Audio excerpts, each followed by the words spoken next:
boten wonten pambiyantune wong cilik kaya Petruk, kaya Bagong. Oh, tangeh kelakone panjenengan sing nglungguhi kursi negari Mandura. Lho niku nyuwun sewu lho, nyuwun sewu. Ngelingono jaman kepungkur, ngelingono jaman singen.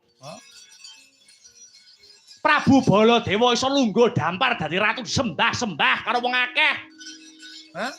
Nalika sadurunge dadi ratu pengen entuk suarane wong akeh. Nyedek-nyedek karo wong cilik, nyedek-nyedek karo Petruk, nyedek-nyedek karo Bagong. Nyumbang kono, nyumbang kene. Pamrihe ben entuk swara.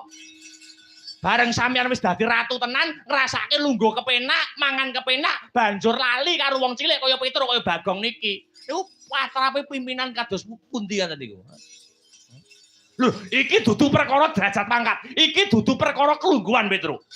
Ning iki perkarane aku duwe karep, kowe aja nunggal karep karo gegayuhane Baladewa. Lho nggih monggo-monggo mawon to, monggo-monggo mawon. Ning sampeyan ampun nyogok babakan jati diri kula. Ampun nyogok kula babakan dhuwit. Lara ati kula. Kula niki kere ngrumangsani kok sinuwun. Kula niku kere ngrumangsani.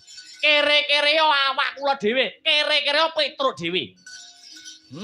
Ning sakere-kerene Petruk ora nate njaluk dhuwit nyang sampeyan. Petruk niku mboten nate ngatong tanganing sampeyan. Truk, piye? Kaplok saiki piye? Sabar, sabar.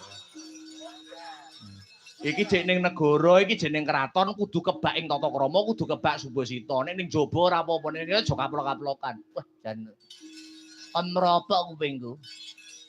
Ya tak balang. Oh, balang apa ning kene ora ana matu kok iso.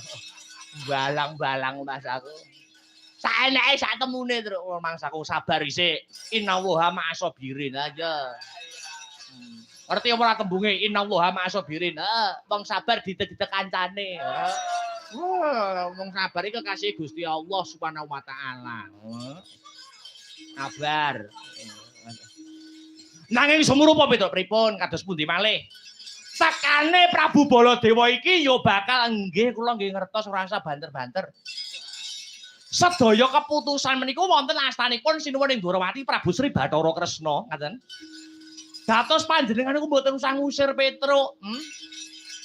Sampeyan dateng mriki niku kalih Petruk kantong bolong derajate padha, pangkate padha.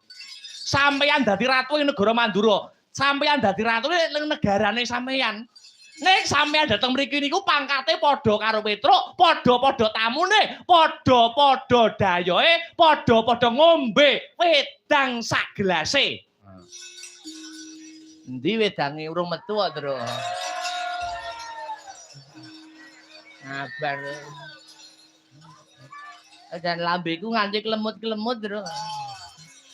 Engko ora metu sabar lah. Sabar. Bola-bali kon inamloha wae. Yen kowe ora lunga saka kene, iki mengko tegese kowe sing bakal nyrimpeti sing dari lakuku. Lho monggo mawon ning nyuwun saya jodoh niku pun wonten sing ngatur. Nek pancen jodhone Silara Temon niku kali Si Lesmana kula nggih mboten badhe gugat. Nek pancen jodhone Silara Temon kalian adi kula pun Bambang Senet sampeyan nggih ampun nesu, sampeyan nggih ampun gugat.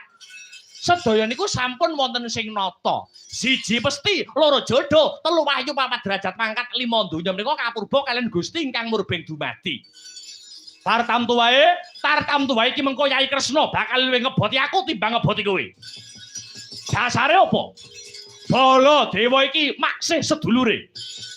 Baladewa iki sih warise. Tartamtu Yai Prabu Kresna bakal ngeboti panjenengan ingsun timbangi ngeboti dedapuranmu. Lho ngenteng ning remenene ta.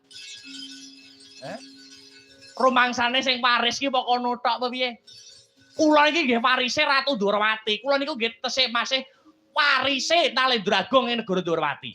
Waris cara ngendi lho? Piye to? Meneh ngarep kula pun kula kandha lho. Anake Ratu Dwarawati niku enten sing jenenge Purantawati. Purantawati niku bojone Petruk. Lho piye? Petruk niki anak mantune ratu ing negara Dwarawati. Ra nggih to sinuwun? Iya, Petruk. Ah iki lho cah ngomong dhewe. Petruk iki isih waris karo Ratu Dwarawati. Apa rumasane sampeyan tok sing isih sedulur? Apa rumasane sampeyan tok sing isih waris? Hah? Petro anak mantune Sinuwun Ndorowati. Nek nganti kula nesu, lho, bojo kula Prantawati kula balekke.